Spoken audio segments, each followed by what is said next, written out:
அடுத்த செய்தியாக திருப்பரங்குன்றம் வழக்கு தொடர்பில் நீதியரசர் GR சுவாமிநாதன் அவர்களுக்கு எதிராக சமூக வலைதளங்களில் மோசமான கருத்துக்கள், அவருடைய பின்புலம் குறித்தெல்லாம் விமர்சிக்கப்பட்டது. இதனை எதிர்த்து சுப்ரீம் கோர்ட்டே சுமோட்டோவா இவர்கள் மீது தமிழக அரசு எடுத்த நடவடிக்கை என்ன அப்படின்னு கேள்வி கேட்டிருந்தாங்க. அதற்கு தமிழ்நாடு டிஜிபியை இந்த மாதிரிலாம் நாங்கள் FIR புக் பண்ணியிருக்கோம், யாரெல்லாம் அவரை விமர்சித்தார்களோ அப்படின்னு சொல்லியிருக்கு. இந்த செய்தி எப்படி பாக்குறீங்க? எத்தனை பேர் மேலே FIR புக் பண்ணாங்க சொல்லியிருக்காரா? அந்த கவுன்சில் வந்ததா பத்திரிகையில் அப்படி எத்தனை பேர் விமர்சித்தார்கள், எத்தனை பேர் மீது நடவடிக்கை எடுக்கப்பட்டது, என்ன நடவடிக்கை எடுக்கப்பட்டது? இன்னும் சொல்ல போனோம்னா தமிழகத்திலே இப்ப இருக்கக்கூடிய அமைச்சர்கள் பல பேர் விமர்சிச்சாங்க தரக்குறைவா. முக்கியமான திமுக கழகத்துடைய தலைவர்கள் விமர்சிச்சாங்க. சபாநாயகர் அப்பாவை விமர்சிச்சார். அப்ப அவங்கள அரெஸ்ட் பண்ணாங்களா? ஏன் யாரையும் அரெஸ்ட் பண்ணல? நடவடிக்கை எடுக்கப்பட்டது. என்ன நடவடிக்கை? FIR போட்டா போதுமா? பல பேர் மேல FIR போடுறாங்கன்னா யாருமே ஒன்னும் அரெஸ்டே பண்ணலையே. புரோட்டோகால் முதல் தகவல் அறிக்கை பதிவு செய்யறது தானே புரோட்டோகால். அதை பண்ணிட்டாங்க, அவ்வளவுதான். ஆகவே நீதிமன்றத்துல ஒரு அவங்க கேட்ட கேள்விக்கு ஒரு பதில் சொல்லியாச்சு. ஒரு கண் துடைப்பு நாடகம், அவ்வளவுதான். அதுக்கு மேல ஒண்ணும் நடந்த மாதிரி தெரியல. இப்ப பாருங்க, இன்னைக்கு இதே போல வழக்கு நடந்து கொண்டிருக்கிறது. இன்னைக்கு நிபந்தனையற்ற மன்னிப்பு கோரி மாவட்ட ஆட்சியர், காவல்துறை ஆணையாளர், அந்த துணை ஆணையர் திமிராக பேசிய இனிகோ கேவலமா பேசியிருந்தார். அது ஒளிப்பதிவு பண்றான், டிவியில வருது, தெரிஞ்சு கூட கண்டெம்ட்டுக்கு போவீங்களா, பாத்துக்கிறோம், போங்க போங்க அப்படி பேசியவர் என்ன சொல்றாருன்னா நிபந்தனையற்ற மன்னிப்பு கேட்கிறார். எல்லாம் என்ன சொல்லியிருக்காங்க, ரைட்டிங்ல என்ன கொடுத்திருக்காங்கன்னா, இந்த மாதிரி கோர்ட்டை அவமதிக்கணும் என்கின்ற எண்ணமெல்லாம் எங்களுக்கு இல்லவே இல்லை. அப்ப நிலவிய பதட்டமான சூழ்நிலை மட்டும்தான் எங்க கண் முன்னால் இருந்தது. அதுக்காக நாங்க கூட நடவடிக்கை எடுக்கணும், ஏதோ பண்ணிட்டோம். மற்றபடி கோர்ட்ல அவமதிக்கணும் என்ன கிடையாது சார். ஒரு பெரிய மத கலவரம் வரக்கூடிய, ஒரு மோதல் வரக்கூடிய சூழ்நிலை இருந்ததுனால 144 போட்டோம் தடை சட்டம். மற்றபடி கோர்ட்டு மீறினங்களுக்கு என்ன கிடையாது சார், சொன்ன நம்புங்க அப்படின்னு இன்னைக்கு அப்படியே தாக்கல் பண்ணிருக்காங்க. கேஸ் இதோட முடிச்சு வச்சிருக்கான்னு சொல்லியிருக்காங்க போல இருக்கு. அது தெரியாது, இவர் முடிப்பாரான்னு தெரியல. அதனால இத இப்ப பால் அவர் கையில இருக்கு. நிச்சயமாக தவறு செய்தவர்கள் தண்டிக்கப்பட வேண்டும். அந்த மாதிரி ஒரு முறையாவது தண்டிக்கப்பட்டால்தான் அடுத்த முறை இந்த மாதிரி தவறுகள் ரிப்பீட் ஆகாமல் இருக்கும். ஏன்னா அதிகாரத்தில் இருக்கக்கூடியவங்க என்ன வேணா சட்டம் தன்னை ஒண்ணும் பண்ணாது என்கின்ற இருமாப்போடு நடந்து கொண்டாங்க, என்ன வேணா இப்படிதான் இருக்கும். இவர் என்ன சொல்லியிருக்கணும், சட்டத்தினுடைய கடமை நாங்க செய்வோம் அப்படின்னு மேல இடத்துல உத்தரவு வந்தா அப்படிதான் சொல்லணும். நீதிமன்ற உத்தரவு வந்துட்டு என்ன பண்ண முடியும்? நீதிமன்ற உத்தரவு நிறைவேற்றி ஆகணும்.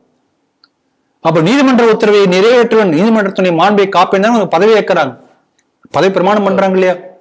அதை காப்பாற்ற தவறினால் நம்ம மத்திய அரசிலே தலையிட்டு அவங்களுடைய அந்த பணி நியமன சட்ட பிரகாரம் நடவடிக்கை எடுத்து இவங்களை ஜெயிலுக்கு போக வைக்க முடியும், பணி நீக்கம் செய்ய முடியும். அதே போல வரக்கூடிய இன்கிரிமெண்ட் எல்லாம் கூட கட் பண்ண முடியும். மற்ற பதவி எல்லாம் உயர்வுக்கான மற்ற இன்கிரிமெண்ட் எல்லாம் கட் பண்ண முடியும். ஆகவே அதையெல்லாம் தண்டிக்கக்கூடிய ஒரு பெரிய அந்த it is in the hands of judiciary. அதே போல மத்திய அரசாங்கத்தின் ஹோம் மினிஸ்டர் கையிலே இருக்கு. அதனால அது செய்யப்பட வேண்டும். ஏன்னா தண்டிக்கப்பட்டால் மட்டும்தான் இப்படிப்பட்ட செயல்கள் மீண்டும் நடைபெறாமல் தடுக்க முடியும். வெறும் எச்சரிக்கிறேன், கடுமையான கண்டனம் விதிக்கிறேன், அல்ல மன்னிப்போம், மன்னிச்சாச்சு, அதெல்லாம் ஒண்ணும் நடக்காது, தொடர்ந்து கொண்டே இருக்கும். இப்ப கூட பாருங்க, சமீபத்துல டிஜிபி ஒரு அறிக்கை விட்டார். என்ன அறிக்கை விட்டார்? சமூக வலைத்தளங்களில் மத நல்லிணக்கத்தை சீர்குலைக்கக்கூடிய வகையில யார் பேசினாலும் இதை வார்த்தை இருக்கு, அண்டர்லைன் பண்ணிருக்கு, கடுமையான நடவடிக்கை எடுக்கப்படும் அப்படி எச்சரித்திருக்கார். இப்ப இதே தமிழ்நாட்டுல இப்ப இருக்கிற சிட்டிங் CM இஸ்லாமியர்கள் இருக்கக்கூடிய திருமண விழாவில போய் அந்த விழாவில ஹிந்து கூடிய மத சடங்குகளை ஆபாசமானன்னு பேசினார் இல்லையா? அது ரெக்கார்ட் இருக்குல்ல? அரெஸ்ட் பண்ணுவீங்களா? இல்ல எச்சரிக்கை விடுச்சீங்களா? FIR போட்டீங்களா? என்ன நடவடிக்கை எடுத்தீங்க? எல்லா ஹிந்து பெண்களும் வேசி மகன்கள் அப்படின்னு சொல்லிட்டு பேசினார் இல்லையா? ஆசா பேசினார் இல்லையா? FIR போட்டீங்களா? மத நல்லிணக்கத்துக்கு இடம் இது கிடையாது. இப்படி பல சம்பவங்கள் சொல்ல முடியும். கோயில் சிலையெல்லாம் ஆபாசமானவை திரும்ப பேசினாரு. அப்ப மத நல்லிணக்கத்தை அது பாதிக்கலையா? அதுக்கு நடவடிக்கை எடுத்தாங்க. டெங்கு மலேரியா போல சனாதனம் ஒழிக்கப்படும் இவர் பேசினார், உதயநிதி பேசினார்.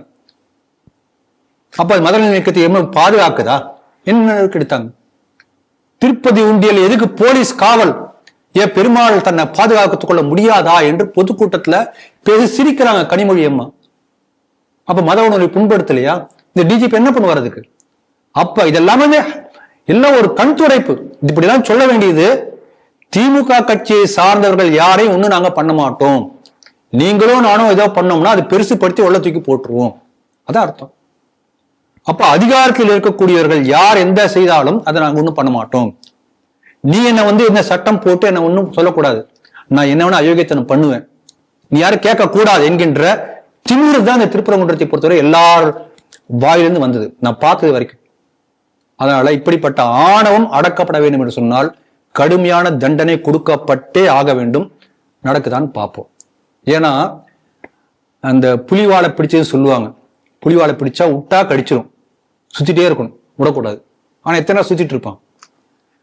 அதை போன்ற நிலைமை இவர்களுக்கு வர வேண்டும் என்று நினைக்கிறேன். வந்திருக்கான்னு தெரியாது, பார்ப்போம்.